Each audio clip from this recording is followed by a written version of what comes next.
ఒక ఆదర్శంగా ఉండాలి, అవునా కాదా అని అడుగుతున్నా. పోటీ చేసే నాయకులు కూడా ప్రజాభిమానం, ప్రజల శ్రేయస్సు కోసం, అదే సమయంలో మీకు శాంతి భద్రతలు కాపాడే వ్యక్తి ఉండాలి, అవునా కాదా అని అడుగుతున్నా. మొన్ననే సైకో జగన్ వచ్చాడు. నేను ముద్దుగా పిలిచే పేరు సైకో. ఎందుకంటున్నానంటే ఒక అహంకారి వ్యక్తి.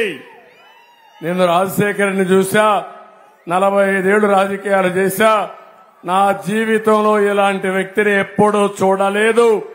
ఒక అహంకారి, ఒక ఆయన నేచర్ చూస్తే ఒక సైకో నేచర్, ఎవ్వరిని భరించలేడు.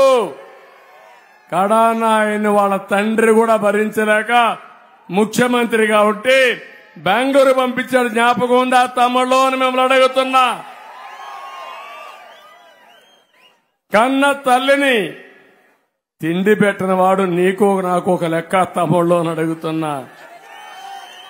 కన్న చెల్లికి ఆస్తిలో హక్కు ఇవ్వనవాడు నీకు నాకేమైనా చేస్తాడా తమ్ముళ్ళు అని అడుగుతున్నా. గౌరవం తెలియని వ్యక్తి, సంస్కారం నేర్చుకోని వ్యక్తి, ఇంకో పక్క విధ్వంసకారుడు. చాలా ప్రమాదం ఇది. ఒక ఇంట్లో ఉంటే మనకి ఇబ్బంది లేదు, ఒక ఊర్లో ఉంటే ఆ ఊరు నాశనం అవుతుంది. ఒక రాష్ట్రానికి ముఖ్యమంత్రి అయితే ఆ రాష్ట్రం అతలాకుతలం అయిపోతుంది. అదే ఈరోజు జరుగుతా ఉంది, అవునా కాదా అని మిమ్మల్ని అడుగుతున్నా. ఇంకో పక్క ఒక దోపిడీదారుడు, ఒక బందిపోటుతనం, మొత్తం సంపదంతా అతనికే కావాలి. మీరు చూడండి, ఇంతవరకు నా జీవితంలో ఎప్పుడూ చూడలేదు ఇంత బరి తెగించిన వ్యక్తిని. శాండ్ ఏం తమ్ముళ్ళు మొత్తం దోచేశాడా లేదా అని అడుగుతున్నా. మీ ఊర్లో పెన్నా నది ఉంది, నేనున్నప్పుడు ఉచిత ఇసుక వచ్చిందా లేదా అని మిమ్మల్ని అడుగుతున్నా. ట్రాక్టర్ ఎంత? ఆ రోజు 1000 రూపాయలు. ఇప్పుడు ఎంత పడతా ఉంది తమ్ముళ్ళు? మీకు 5000 రూపాయలు పడతా ఉంది. జూన్ 4వ తారీఖు నుంచి మళ్లీ ఉచిత ఇసుక విధానం తీసుకొస్తున్నా. మీ ఊర్లో ఉండే ఇసుక మీరే తీసుకెళ్ళండి.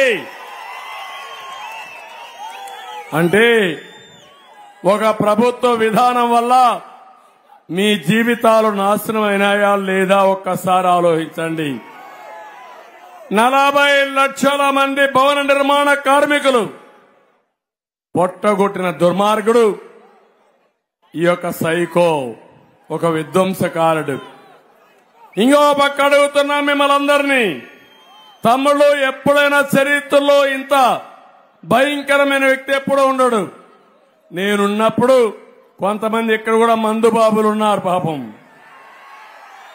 రోజంతా కష్టపడతారు, సాయంత్రం అయితే ఒక పెగ్గేసుకొని పడుకుంటే కష్టాన్ని మర్చిపోయి తెల్లవారితో మళ్ళా పని చేయొచ్చని ఒక అలవాటు చేసుకుని మా తమ్ముడు క్వార్టర్ బాటిల్ రెడీగా తీసుకొచ్చాడు. ఎంత భయంకరమైన వ్యక్తి అంటే ఎన్నికల ముందు చెప్పాడు, ఆడబిడ్డల ఓట్ల కోసం నేను వస్తానే మద్యపాన నిషేధం చేస్తానని అంచెల వారీగా మద్యపాన నిషేధం పెట్టి రాష్ట్రాన్ని బాగు చేస్తానని చెప్పాడు. అవునా కాదా అని మిమ్మల్ని అడుగుతున్నా. నేను అడుగుతున్నా, ఈరోజు 60 రూపాయలు క్వార్టర్ బాటిల్ ఎంత తమ్ముళ్ళు? ఎంత ఎంత కమ్ముతున్నారు? ఏమైనా బిల్లు ఇస్తున్నారా మీకు? ఆన్లైన్ పేమెంట్ ఉందా మీకు? కడాన కిళ్ళి కొట్టు. ఇక్కడ మా తమ్ముడు షాప్ ఉంది. ఈ షాప్ లో కూడా ఆన్లైన్ పేమెంట్స్ ఉంటాయి అక్కడ, అవునా కాదా అని అడుగుతున్నా. బ్రాండీ షాపుల్లో ఉన్నాయని అడుగుతున్నా. ఇక్కడుండే బ్రాండ్ హైదరాబాద్ లో ఉందా, బెంగళూరులో ఉందా, కర్ణాటకలో ఉందా? అదే బ్రాండ్ జే బ్రాండ్. ఏ బ్రాండ్? ఎవరి బ్రాండ్? Psycho Jagan brand. అది తాగితే క్వార్టర్ వేసుకుంటే కిక్కెక్కదు. వస్తుందా కిక్? వస్తుందా క్వార్టర్ బాట్లకి? రెండో క్వార్టర్ వేసుకుంటే కడుపులో మంట వస్తుంది. అవునా కాదా? నాసి రకం, ఆరోగ్యానికి హానికరం, కానీ సైకోకు ఆదాయం. అంటే నీ ఆదాయం కోసం 30,000 మంది చంపేసి మా ఆడబిడ్డల మంగళ సూత్రాలు తెంచేసిన దుర్మార్గుడు ఈ సైకో అని చెప్పి నేను మీకు తెలియజేస్తున్నా. నేను అడుగుతున్నా, ఇప్పుడు ఇది వాస్తవనా కాదా? వాస్తవం అంటే చేయలేకపోతానందరూ. ఇలాంటి వ్యక్తి ముఖ్యమంత్రిగా అర్హుడా అని మిమ్మల్ని అడుగుతున్నా. అర్హత ఉందా అని మిమ్మల్ని అడుగుతున్నా. కరెంటు ఛార్జీలు పెంచాడా లేదా? ఎన్నిసార్లు పెంచాడు? 9 సార్లు పెంచాడా లేదా? నేనున్నప్పుడు పెరిగాయా? పెంచానా? కరెంటు కొరత నుంచి మిగులు తెచ్చారా లేదా అని మిమ్మల్ని అడుగుతున్నా. అది నాయకత్వం. ఇది దివాళా కోరు, అసమర్థుడు. ఇంకొక విషయం నేను అడుగుతున్నా, ఆర్టీసీ రేట్లు పెంచాడా లేదా? నిత్యావసర వస్తువుల ధరలు పెరిగాయా లేదా? ఏం తమ్ముడు, చెత్త మీద కూడా పనిచేసిన చెత్త ముఖ్యమంత్రి అవునా కాదా అని అడుగుతున్నా. ఏమి చెప్పారు మీరు ఎన్నికల ముందు? ముద్దులు పెట్టాడు, తల మీద చెయ్యి పెట్టాడు, బుగ్గలు నిమిరాడు. ఇప్పుడు వచ్చిన తర్వాత బాదుడే బాదుడు, పిడిగుద్దులు. అవునా కాదా అని అడుగుతున్నా మిమ్మల్ని. నాకేదో కోపం ఉండి చెప్పడం లేదు. ఆవేదన, బాధ మా తమ్ముడు చూపిస్తున్నాడు. మా తమ్ముడు గుద్దుడే గుదట మరి బాగా యాక్ట్ చేస్తున్నాడు. అలాంటి తమ్ముడు అవసరం. జగన్మోహన్ రెడ్డి ఎట్లా నటిస్తాడో ఆ నటన మా తమ్ముడు చాలా స్పష్టంగా చూపిస్తున్నాడు. తమ్ముళ్ళు, నేను అడుగుతున్నా, ఎంత దుర్మార్గుడంటే, మీ ఆదాయం పెరిగిందా ఈ కడపలో? మీ ఖర్చులు తగ్గాయా ఈ కడపలో? మీ జీవన ప్రమాణాలు పెరిగాయా ఈ కడపలో? ఇంకా మళ్ళా ఓటేయాలనుకుంటారు? ఇంకా ఉంది మీలో రోషం రాలా?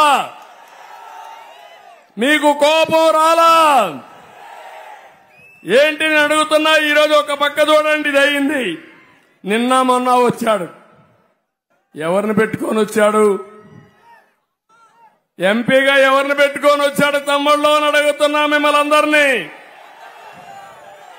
పాపం అవినాష్ రెడ్డి పిల్లవాడు, ఏమీ తెలియదు. అవునా కాదా తమ్ముళ్ళు? పిల్లవాడైతే ఎక్కడికి పోవాలి? పార్లమెంట్ గా, స్కూల్ గా? ఎక్కడికి వెళ్ళాలి? పిల్లవాడు పోవాల్సింది బడికి పోవాలి. అవునా కాదా? పలక బలం ఇచ్చి, అవసరమైతే ఆయనకి డబ్బులు కూడా లేకపోతే మనం కలిసి చందాలు వేసుకొని పుస్తకాలు కొనిచ్చి, పలక బలం కొనిచ్చి జగన్మోహన్ రెడ్డి చెప్పి, జగన్మోహన్ సైకో మీ తమ్ముణ్ణి ఎలిమెంటరీ స్కూల్ పంపివా, నేర్చుకోమని చెప్పాలా లేదా? చెప్పతారా లేదా అని మిమ్మల్ని అడుగుతున్నా. అంటే తమ్ముళ్ళు, నేను అడుగుతున్నా, ఇంత అరాచకం చేసేవాడిని నేను చరిత్రలో కూడా ఇలా రావణాసుడు నిన్నాం, నరకాసుడు నిన్నాం, బకాసుడు నిన్నాం, సైతాన్ పేరున్నాం. కానీ ఇలాంటి వ్యక్తిని నేను ఎక్కడా చూడలా. అందరూ కలిపితే ఈ సైకో అవునా కాదా అని మిమ్మల్ని అడుగుతున్నా.